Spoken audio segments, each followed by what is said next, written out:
C'est vrai que la fermeture des tunnels, tunnel Stéphanie, entre autres, cette semaine, ça a été un peu ça a été rude. Heureusement, les politiques ont les choses en main. Laurette Onkelings, entre autres, a dit, et je cite, « Les tunnels, le problème est monstrueux. » Ah, OK, c'est ça! Ah! Moi qui pensais que tout allait bien! Ne manquez pas le nouveau livre de Laurette Onkelings qui s'appelle L'eau est mouillée et les chats ont du poil aux éditions de l'Évidence.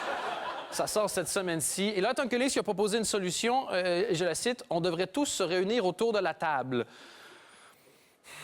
Ce qui est toujours le truc que les politiques disent quand ils pensent « Fuck, j'ai aucune solution pour régler le problème, il faut quand même que je dise quelque chose pour passer au JT. » Mais surtout, on voudrait bien arriver autour de la table, mais on est coincé dans les embouteillages. Donc, on peut pas...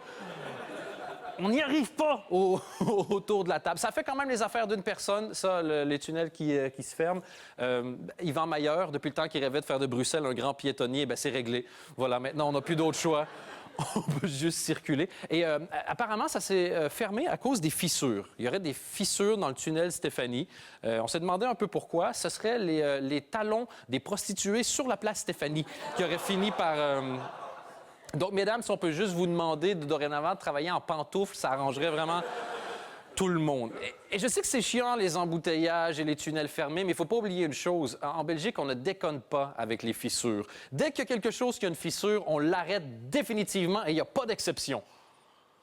Oui, il y a nos centrales nucléaires, c'est vrai. Mais c'est vrai, mais... Mais c'est pas pareil. Je veux dire, les tunnels, c'est dangereux, les centrales nucléaires. Au pire, si ça pète, c'est quoi la conséquence? Mais en plus, on a toutes les solutions en interne. Pour régler les problèmes, on a tous les talents ici même en Belgique. Pas de panique. On a le personnel nécessaire. Ouais, Bruxelles recherche des ingénieurs spécialisés dans les tunnels. Oui, ça, c'est sûr qu'il y a de... Ça peut être inquiétant, mais c'est pas grave, c'est parce qu'on importe des talents, on exporte des talents, par exemple, et ça, c'est très vrai, des anciens viaducs. Un de nos anciens viaducs, on l'a vendu en Thaïlande, et ça fonctionne très bien, c'est nickel, il n'y a pas un problème.